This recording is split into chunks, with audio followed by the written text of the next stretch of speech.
With September getting closer and closer each time I check the date on my phone, it's officially iPhone leak season. And like clockwork, there are thousands upon thousands of rumors. Apple's apparently rethinking its modem game, the camera layout, and even the iPhone's actual name. We're cutting through the recycled rumors and actually focusing on what's important to you. From the thinnest iPhone ever made to the biggest battery in an iPhone yet.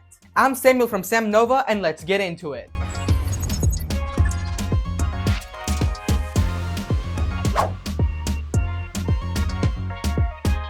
There's this weird lingering question in this year's leaks. What is it even gonna be called? Is it even still gonna be called the iPhone 17? While almost every single credible source calling it the iPhone 17, there's been rumors of a potential rebrand to iPhone 26. This may be the case since every single Apple software got rebranded to the number 26. iOS 26, tvOS 26, macOS 26, watchOS 26, etc. It may sound weird on paper, but at the same time, it's the same company that went from iPhone 8 to iPhone X. Still, there's no real proof of it. Nothing from the supply chain, no bots art leaks, and no retail listings. So until it says otherwise, that's what we're going with. But even if the name does stay the same, Apple is still toying around with the release schedule. Some reports suggest that starting with the iPhone 18 or the 27, who knows, they may be releasing the base models during spring and the Pro ones during fall. That's a 2026 problem though, we're still getting 4 iPhones this September.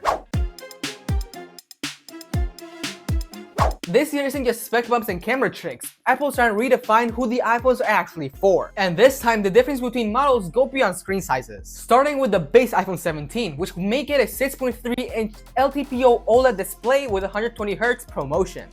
So that means that finally, after 4 years of it being introduced in the iPhone 13 Pro, the base iPhones will finally get it. It's expected to get, of course, the A19 chip, or the A26, who knows, with 8GB of RAM. That's a pretty decent spec list if I do say so myself. Then there's the iPhone 17 Air.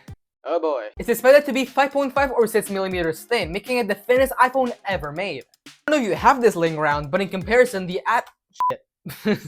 I don't know if you have any of these laying around, but in comparison, it is as thin as the iPod Nano first generation.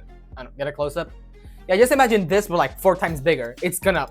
The display will be 6.6 inches, also at 120Hz. Of course, it will have a small little section where the glass will actually be, so you can use features like wireless charging. And this model will also feature the Apple C1 modem, which will be the second ever iPhone to feature it. They're most likely testing it on the iPhone 16e and the iPhone 17 Air before they introduce it into the main lineup. But honestly, I haven't heard anything wrong with the iPhone C1 chip in the iPhone 16e. But that might just be because basically nobody bought the iPhone 16e. Next is the iPhone 17 Pro, which keeps the same 6.3-inch screen, but goes all in on power. We're talking the A19 Pro with 3nm processor technology with 12GB of RAM. And a brand new vapor cooling chamber to keep it cool. So if you want all the power and all the camera upgrades but don't like the Pro Max size, this is the phone for you. Then there's the iPhone 17 Pro Max or the iPhone 17 Ultra. It gets everything the Pro does but supersized. It'll have the same A19 Pro chip and the same 12GB of RAM, but it will have a 6.9-inch LTPO display, but this time with a 5000 mAh battery. That'll be the biggest battery ever on an iPhone. And yes, it's expected to be a tiny bit thicker to accommodate it. Now don't forget to like and subscribe if you've enjoyed this breakdown so far. It will really help support the channel. Thank you. This year, Apple's doing more than just tweaking materials and polishing finishes. They're actually rethinking the layout of the device itself, especially in the Pro models. The camera bar of the Pro and Pro Max will expand towards the back of the phone, but the camera orientation is still unknown. We don't know if the cameras are gonna go across the bar like in the Google Pixel phones, or keep the same triangle shape we see today. Believe it or not, this small camera shift will massively affect the internal design. It will force everything to be slightly lower to fit it, and on the outside, they may reposition the Apple logo for the first time in a decade. But don't worry, these are just design changes and not functionality changes. And as always, the bezels are expected to be just slightly thinner. The result, a sleeker look and a way better body to screen ratio, especially on the Air model. This is finally the year where 120Hz becomes standard across all iPhone models. Except the 16e, but that's a whole other issue. And that includes ProMotion on the base model. Scrolling's gonna feel very smooth, variable refresh rates are gonna make the battery last longer, and potential always-on features. And as I said before, the base and the Pro will be getting a 6.3-inch display, the Air model will get a 6.6 display, and the Pro Max model goes all the way up to 6.9. And Apple is apparently trying to get nano texture displays onto iPhone, which will greatly reduce glare and reflections. It might have been scrapped due to manufacturing issues. Still, all signs point towards a way brighter, more efficient display, making it even easier to see outdoors, even without the fancy coating. Front-facing cameras are finally getting the upgrade they deserve. Every single iPhone model is expected to get a 24-megapixel selfie camera instead of 12 megapixels from last year. That means way better selfies, better low-light performance, and way better FaceTime calls.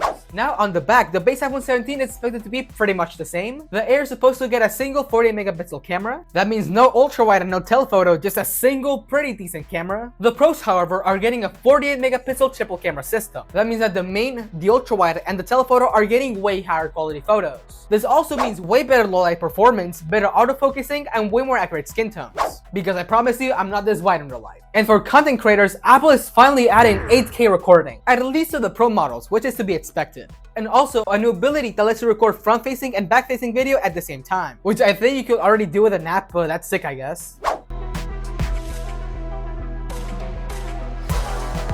This year's chips are not just faster, they're also smarter. The new A19 and A19 Pro chip are not built just for speed, they're built for Apple intelligence. As I said before, the base model and the Air model will get the A19 chip with 8GB of RAM, while the Pro and Pro Max will get the A19 Pro with 12GB of RAM. And then there's the modem. After being tested on the iPhone 16e, Apple is finally putting it on the iPhone 17 Air. They're not gonna put it in the base or the Pro and the Pro Max models yet. It is reportedly more power efficient, which is a big need in the iPhone 17 Air. 3000 mAh is just not enough. Talking about battery, the iPhone 17 Pro Max is expected to get a 5000 mAh battery, the largest ever put on an iPhone. Combine that with a way more efficient chip, a better cooling chamber, and the new adaptive power mode, the battery could last a very long time. And again, the Air with such a small battery needs all these features. We might also get 35-watt wire charging, an improved but unknown MagSafe charging speed, and the possible debut of reverse wireless charging. So where does this all leave us? If even half of this is true, the iPhone 17 lineup is gonna be the best in a long time. It's not just about raw power anymore, it's about purpose. The Air is for minimalists, the base is for everyone, and the Pros are well for pros. The question is, which one are you most interested in? Tell me in the comments. And keep in mind, all of these are just leaks. Everything is subject to change. And if you enjoyed this video, don't forget to like and subscribe. There is way more coming. Thanks for watching. I'm Samuel from Sam Nova, and I'll catch you in the next one.